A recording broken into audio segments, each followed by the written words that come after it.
See, I wish someone would have told me that 90% of addiction starts in your teenage years. I wish somebody would have told me that the first chapter to every addict's story is the red Solo cup and the blunt. I wish somebody would have told me when I was 13 years old and I took that first hit of marijuana that it would take over my life for the next 10 years. In spring 2015, Murray State welcomed quarterback Zeke Pike onto its campus. Pike is a former four-star recruit who had previously played at Auburn University and the University of Louisville. However, rather than revitalizing his football career, his time in Murray became a near-death, life-changing experience. He struggled with alcohol and drugs, and after 3 attempts at a substance-free football career, 4 DUIs, and the tragic loss of his girlfriend to drugs, he attempted to take his own life. You know, me specifically was like, there was so many times where, you know, that thought came in my head, like, you need to get some help, you know, you need to, you know, reach out, you know, but I was always afraid, you know, when that first incident happened at Auburn and, like, the media, you know, that the way they handled that whole situation, like, that was really hard for me emotionally, you know, to read and see these things that were being written about me. Like, I was afraid to reach out and ask for help. You know, I was afraid to go to coach and be like, Coach, I have a problem, I need help. I need to step away from the game for like a couple months and get my life in order, you know, because the bottom line is if you're, you know, trying to live that life and be a Division I college athlete or on any level of athletics, you know, whether that be D3, NAIA, whatever it is, it's just not gonna happen. It's not gonna work, you know. So, you know, I would love to get something in order, kind of like, you know, if you blow a knee out, you know, you don't lose a year eligibility for that. You know, you get a medical redshirt year. So what's any difference from that than, you know, somebody who's trying to better their life, you know, so they don't have to, you know, lose the opportunity to, you know, play sports and make their dreams come true. You know, they can step away from the game. And, you know, it kind of goes back to, like, you know, I look at, you know, Johnny Manziel's case, you know, in my case, and just a lot of different athletes who have put football before their, you know, their well-being. And for so long I did that, and it caught up to me, you know, and then football was taken away from me, and my well-being was just, you know, it wasn't very good. Now, almost 1 year sober, Pike visits schools across the Southeast to promote drug awareness and share his story as part of his new initiative, Number 8 Ministries, which aims to support all individuals facing addiction or other mental health issues.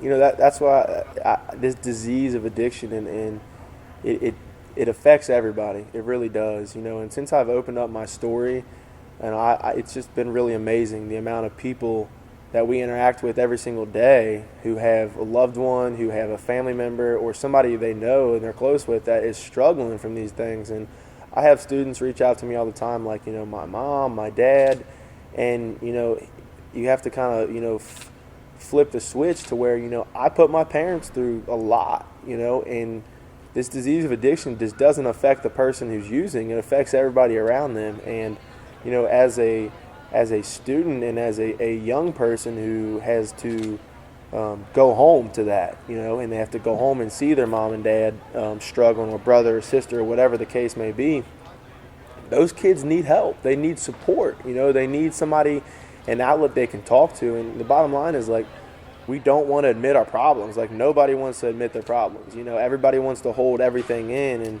you know, we need more therapists in schools. You know, there's mental health issues in schools. There's kids who, you know, don't have anybody at home. Like you just mentioned, their mom and dad are, you know, under the influence. They don't have anybody to talk to.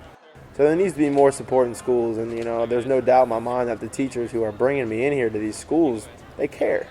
They care. And if they didn't care, they wouldn't bring me, you know, from northern Kentucky all the way to Lyon County, and, you know, to Alabama and Georgia and Florida and these different, you know, states that they wouldn't do that if they didn't care. You know, now there is a responsibility, and, you know, the students do need to realize that they do have outlets, and they do, you know, people do care about them. I know for so long it was like, nobody cares about me. You know, nobody cares what I have to say. But, you know, they got to feel they can trust somebody, and it's something that our schools need to work on as far as just having outlets for students to reach out to. You know, I think, like, one of the biggest things is, you know, I can relate. I'm 23 years old. Like, it's not like a 40-year-old man coming in here and trying to tell what it was like 20 years ago, because they have no idea. Right. You know, I was just in high school 6 years ago. I know what these students go through, and, you know, it's everywhere, and it continues to get worse. You know, it doesn't get any better, you know. So I think, you know, the way I deliver it, you know, I'm brutally honest, you know, and I tell my story, you know, just like it is, and I try not to leave any details out, because I think it's important for people to see and realize that it can happen to anybody. It's not just, you know, white, black, rich, poor. You know, it can happen to anybody, you know, and the disease of addiction does not discriminate. It can take over your life at any second, and not only does it affect the user, it affects everybody around you. Basically, our ministry is to travel and speak and share my story, but we also offer a lot of support back home in northern Kentucky, and we're starting to connect with some people in other areas. We got a guy who does a lot of addiction treatment, a clinical addiction counselor in Nashville and in Atlanta. So we're trying to create some outlets in other, you know, regions of the country to provide support for these, you know, young people, whether it be them specifically or parents or, you know, loved ones. And not only drugs and alcohol, but, you know, mental health issues, depression, anxiety, you know, just a lot of different mental health issues that kids face these days.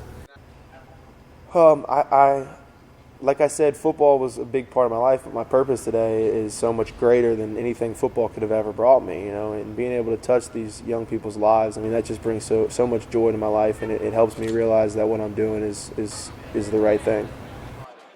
You know, just kind of my life today, I guess, you know, it talked a lot about, you know, then and what had happened then and, you know, leading up to today. But, you know, I have a great life today. You know, I'm coming up on a year of sobriety, and, you know, I've never experienced that, you know, and my life today is good. You know, God's given me you know, He's given me my family back. He's given me the opportunity to coach high school football. He's given me the opportunity to, you know, travel and speak to young people, and I really get more joy from doing what I do today than I ever got from when I was playing football. Like, football is great, don't get me wrong, but to see young people change and make, you know, choices in their life to better their future, you know, I get so much joy out of that. I get so much joy out of, you know, talking to young people, and I'll leave here today and I'll have 200, 300 messages on Facebook, and kids reaching out to me and just thanking me and, you know, telling me how much, you know, I opened their eyes, and, you know, you know, you know, when Danny passed away, I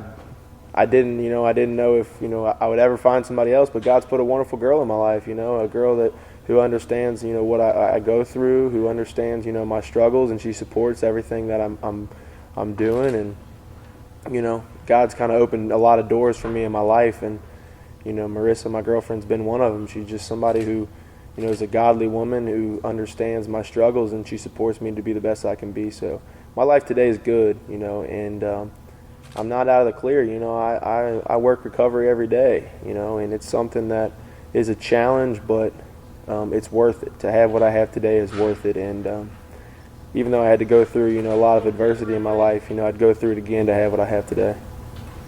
This is Allison Lasky, and if you'd like to learn more about this and other stories, visit thenews.org or pick up a copy of the Murray State News on campus.